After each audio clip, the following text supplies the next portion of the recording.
بسم اللہ الرحمن الرحیم۔ سامعین کرام السلام علیکم۔ حاملہ بیوی سے ہم بستری کرنا جائز ہے یا نہیں، اور اگر جائز ہے تو کتنے ماہ تک کر سکتے ہیں؟ کیا اس صورت میں عورت کو کوئی نقصان ہوگا یا پھر بچہ وقت سے پہلے پیدا ہو جائے گا؟ سب سے پہلے ایک بات کو ذہن نشین کر لیں کہ ہر وقت اور ہر حالت میں بیوی سے لطف اندوز ہونا جائز ہے، مگر یہ کہ جس سے شریعت نے منع کیا ہوا ہو، اور جن چیزوں سے منع کیا ہے ان میں سے پہلے نمبر پر دبر یعنی پچھلی شرمگاہ میں وطی کرنا ہے، کیونکہ دبر میں وطی کرنا حرام ہے،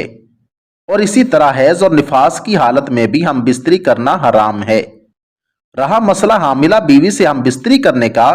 تو اس صورت میں جماع کرنے کی حرمت کی کوئی دلیل نہیں ہے، لیکن اگر خدشہ ہو کہ ہم بستری کرنے سے بچے کا ضرر و نقصان ہوگا، اور اس نقصان کا صحیح اندازہ بھی تجربہ کار لیڈی ڈاکٹر ہی لگا سکتی ہے۔ فرمان باری تعالیٰ ہے نساؤکم حرث لکم فأتوا حرثکم انا شئتم۔ ترجمہ: تمہاری بیویاں تمہاری کھیتیاں ہیں، تم اپنی کھیتی میں جہاں سے چاہو آؤ۔ حافظ ابن کثیر رحمۃ اللہ علیہ فرماتے ہیں کہ حضرت ابن عباس رضی اللہ تعالیٰ عنہ کا فرمان ہے کہ قرآن پاک میں جو لفظ الحرث آیا ہے، اس سے مراد بچہ پیدا ہونے کی جگہ یعنی فرج ہے،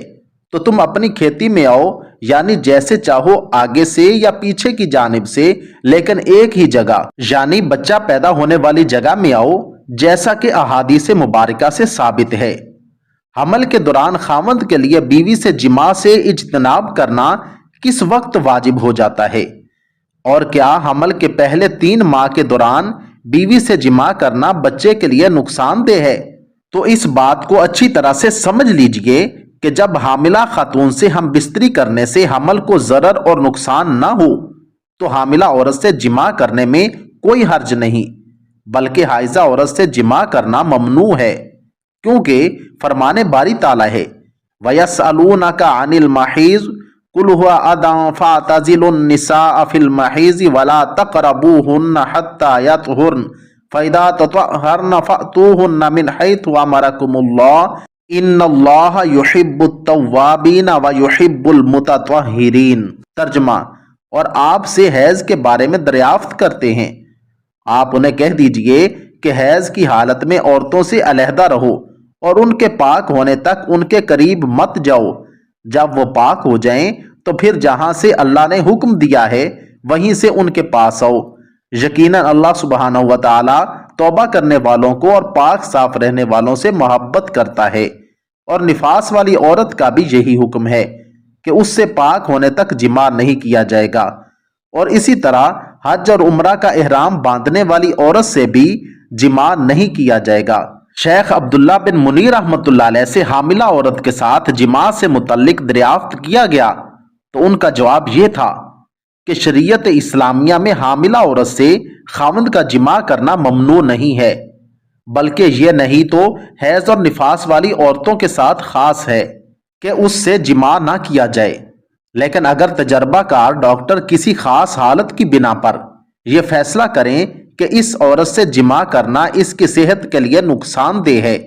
تو یہ حالت خاص ہے، اور اس حالت میں جماع نہیں کرنا چاہیے، اور اس پر قیاس بھی نہیں کیا جائے گا۔ رہا مسئلہ یہ کہ حمل کے آخری مہینہ میں جماع کرنا بیوی کے لیے نقصان دہ ہے یا نہیں،